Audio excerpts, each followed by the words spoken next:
With the announcement of a second Fighters Pass being confirmed last month, we now know that 6 more new challengers will be added to Super Smash Bros. Ultimate via DLC. So essentially, 6 more newcomers are confirmed for the already biggest Smash game of all time. So now begs the question of who will be joining the action this time. Yeah, at this point, that's the million-dollar question. Before I go on, I must note that the end date for this DLC cycle is scheduled to be December of 2021.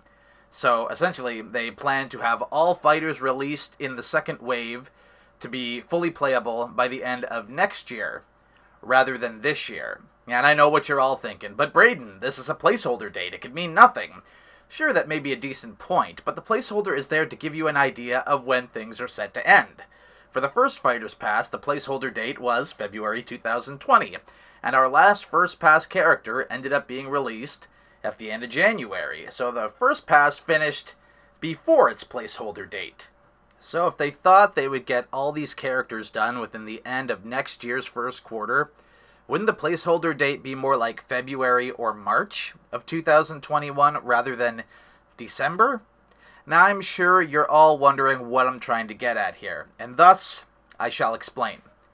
With the placeholder telling us that this pass will end and be available fully by December of 2021, this has me believing we will not be getting many new characters from this pass this year. I know, controversial opinion being spoken here, but that's what I'm thinking at this point. So to further follow this up, I'm beginning to think we will not get the first character reveal for the second pass until E3 this year. I think they're going to drag out this first reveal until then, and probably give us a fall 2020 release window for the said character. So who will be that first big reveal? I mean, it's anybody's guess at this point, but you've seen the title, and you know I'm going to try and become the Nostradamus of Smash here.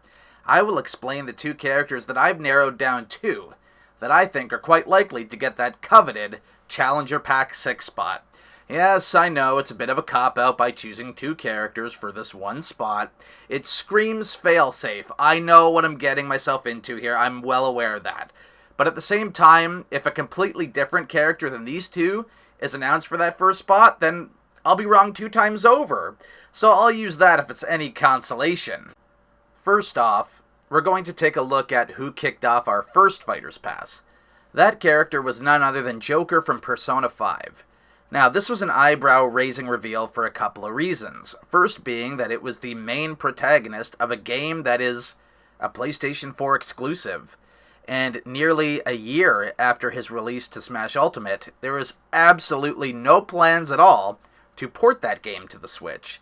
So that was something no one seen coming, especially after it was announced that Nintendo themselves chose the 5 characters to be a part of their first Fighters Pass. And when they did reveal this surprise character, they did it right the fuck out of nowhere during the 2018 Game Awards. So, the big surprise reveal happened at a platform that a lot of gamers watch yearly. In fact, Joker's reveal was done so early that they had to use an animated trailer to get the reveal done because absolutely nothing was ready from an in-game perspective to show off. So he was the only character that this was done for, but it did at least set the precedent that the first character should be one that turns some heads. So this is going to factor into the 2 characters I'm about to discuss. So the first character I'm going to talk about, we might as well get it out of the way now, is Crash Bandicoot. If we do in fact have to wait all the way until E3, then this would be a rock-solid reveal for that event. If last year is anything to go by, that was the only time they revealed a Western character. Almost because they felt they had to, given the audience that would be watching. Banjo and Kazooie were the only characters included in the first Fighters Pass to have been created outside of Japan. They were the only package that this applied to, so they were revealed at E3, where most of those Western fans would be obliged to watch that fateful direct in which they were revealed in. They still gave Japan a little something that direct, with the reveal of Dragon Quest Hero coming to the game as well, but all any North American Smash fans could talk about was how Banjo and Kazooie were on their way to Smash Ultimate. So if Crash Bandicoot is indeed the first character of this pass, then his reveal would surely be at E3 for the same reasons.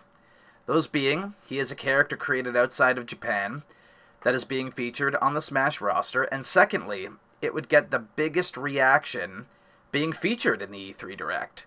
Also, believe it or not, Crash actually has quite the following in Japan. Like, he's quite popular there as well, which makes his chances ever the more likely. Because, since this is a game made in Japan, the creators try very much to make the character appeal to both the Japanese and Western audiences, at least as equally as they can. So, with these reasons, that makes me believe Crash Bandicoot is quite likely to take that second Fighter Pass spot. He's also following in the footsteps of Snake, Cloud, and Joker before him. That being that he is a character who got fame on a PlayStation console and ended up being added to Nintendo's marquee fighting game. And what's also super sick is it would complete the trinity of those 90s platforming icons, having Mario, Sonic, and Crash all in the same game.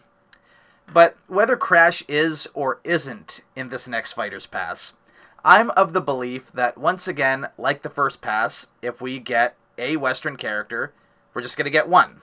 That's going to be it.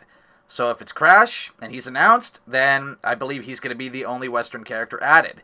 If he's not, then there's still a chance for one later on in the pass, but that will be the only Western character of it.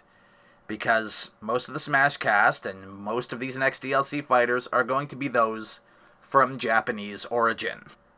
The other likely contender I'm going to talk about in this video is none other than Dante from Devil May Cry.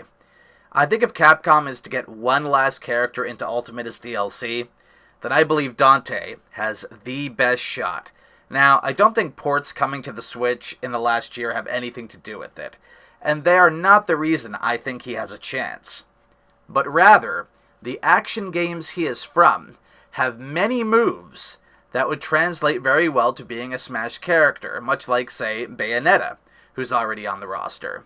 That, and because, much like Joker being the first reveal for the first pass, and was a previous reason I listed for Crash Bandicoot for this one, he's a character who got his entire fan base and fame from being on a PlayStation console.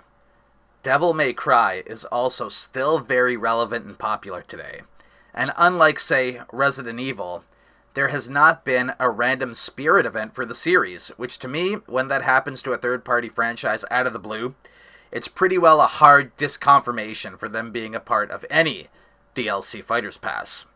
As much as I would enjoy Phoenix Wright as well, and I would just love how unorthodox he would have to be, Dante would translate much easier to a fighting game, and is so much more popular among gamers today. And also, the fact that he's a Japanese-created guy gives him perhaps an even slighter edge over Crash, because that's the majority of most of the roster.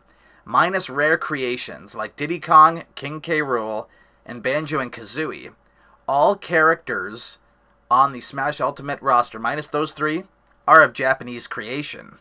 It seems to be a pretty big factor in the grand scheme of things. So Dante checks off that box, but another big box that Dante also checks off is that he is a very popular character worldwide. He has his North American fans, his European fans, and of course, his Japanese fans as well. Much like most big Capcom characters, he is a choice that many gamers around the globe would be happy with.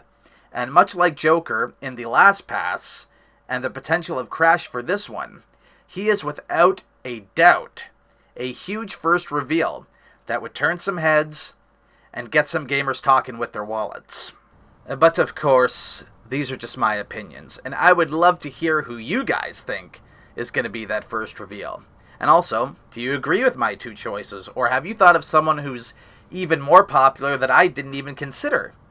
I'd love to know by reading the comments below in this here vidya. Also, an important disclaimer for the channel going forward. I'll be making some pretty big changes.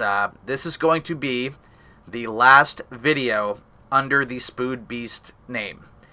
I am in the midst of getting some graphics and banners and other promotional material done under my Discord and my Nintendo username of Braster. That is going to be the new name for the channel. It's going to be the name that I've been going by online in the time that has gone since I've last been on here. So the new channel name is going to be Braster. So with that, some wrestling content is also going to be coming to the channel. I know that ain't Nintendo stuff, but you know, we're getting some graphics made for that podcast too, and it's going to be happening on this channel. So, I mean, I'm using this channel for multiple content for everything I want to create going forward, right? Live streams will be happening in the near future once I figure Elgato out and all that good stuff. Still planning on doing weekly gaming content for all of you and future viewers alike. But just a simple rebranding of the channel is due, and it is coming imminently. And now it is time for the cheapest of plugs. So once again, do add me on Discord and Nintendo Switch Online. I have my Discord tag and Nintendo friend code in the description of this video. Please add me. I would love to play Smash with all of you, play Animal Crossing when it comes out with all of you, live stream all this stuff, and have it all be posted to my channel as videos in their own way in the future. So I hope to include all of you in the future. Again, I think I repeated the word future like about 3 times there, but who cares? It's onward and upward, right? So I just want lastly to say thank you so very much for watching, and have a good week, folks.